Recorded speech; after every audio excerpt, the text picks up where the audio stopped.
A rocket brought down a military helicopter. Not in a war zone, on a Mexican highway. The men who fired it were not soldiers. They were cartel, trained, armed, and organized like an infantry unit. 15 federal officers died that morning before the smoke cleared. The man behind it was Mencho, and what he built was not a gang or a trafficking operation. It was a private army. An army that studied the state, learned how it moved, and decided it could be beaten in open combat. To understand how that army was built, we need to go back. Not to a cartel war, not to a border crossing. We need to go back to a region most maps barely name, and most Mexicans would rather forget. Michoacán is not Sinaloa. The Golden Triangle gave Mexico its great smugglers. Men who bribed before they killed, who preferred business over bloodshed. Michoacán produced something harder. A stretch of land called Tierra Caliente, the hot land, straddling 3 states where the government has never truly arrived. No economy is worth joining, no institution worth trusting. Only the land, the heat, and one lesson every child learns before anything else. The only people who keep their word are the ones who pay in cash. Nemesio Oseguera Cervantes was born here in 1966. Quiet by nature, patient. The kind of man who watched how power worked before he ever reached for it. He crossed into the United States as an undocumented worker, got caught, deported, and came back with something most cartel bosses never had. He knew what the American drug market looked like from the street.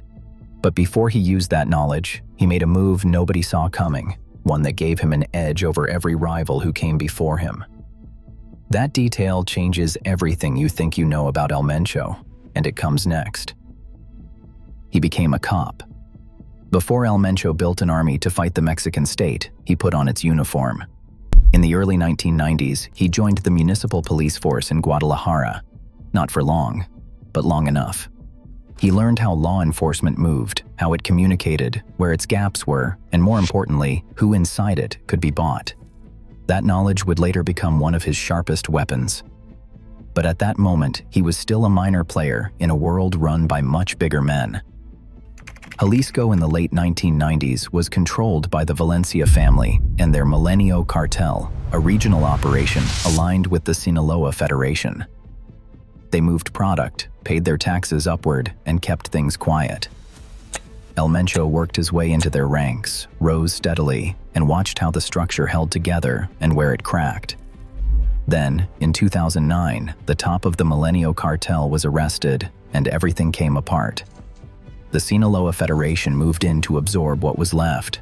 Mencho watched his organization get swallowed whole. In that moment, he made a decision that separated him from every lieutenant who had been in his position before.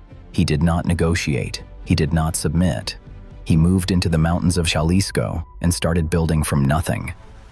What he built next had never been seen in Mexico before, and the way he announced it to the world was something nobody expected. On September 20th, 2011, residents of Veracruz woke up to 35 bodies in a shopping mall parking lot. Beside them was a banner signed by a group no one had heard of, Los Mata Zetas, the Zeta Killers. The message was simple. We are not the criminals.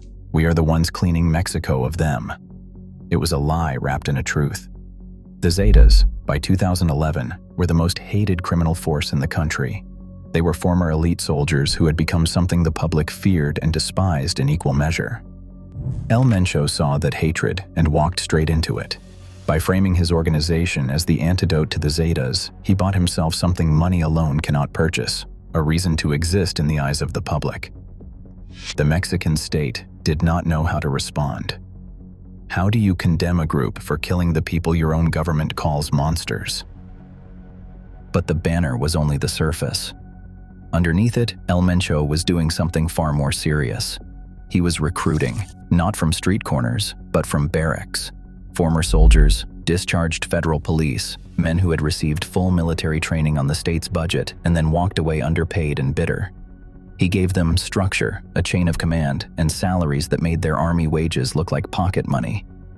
What rose out of those Jalisco mountains was not a gang. It was a fighting force, and in May 2015, they showed the world exactly what that meant. The 43 federal officers who drove into that Jalisco ambush did not face ordinary opposition. The attackers were coordinated, pre-positioned on both sides of the road, and communicating on radios, not improvised, rehearsed. 15 officers died in under 30 minutes. 6 vehicles burned to the frame. The military helicopter that was called in and then shot down with a rocket-propelled grenade was not collateral damage. It was the point. The government scrambled. Roadblocks went up across 21 municipalities. Flights were grounded at Guadalajara Airport. Jalisco went under effective military occupation for 72 hours. El Mencho vanished. Now think about where those weapons came from. Barrett rifles, grenade launchers, armor-piercing rounds, armored vehicles built on commercial truck frames.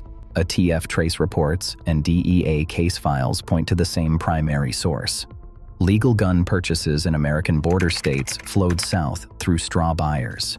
Defecting soldiers brought their weapons with them.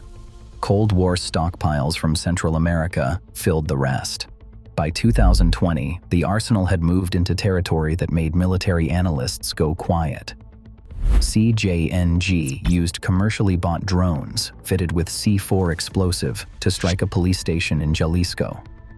The Mexican military used a word in their own internal threat assessment that had never appeared in a cartel evaluation before: insurgent.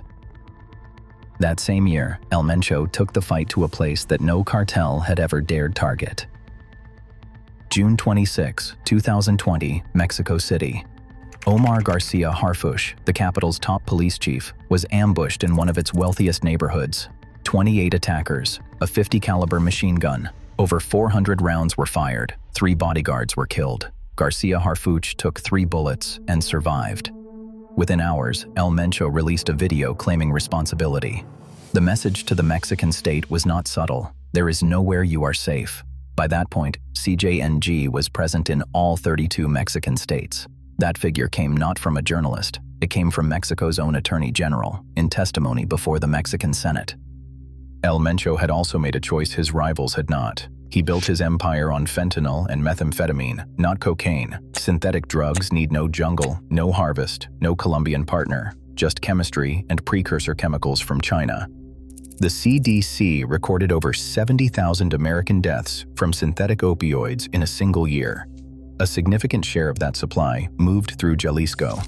His network extended into Europe, Australia, and Southeast Asia.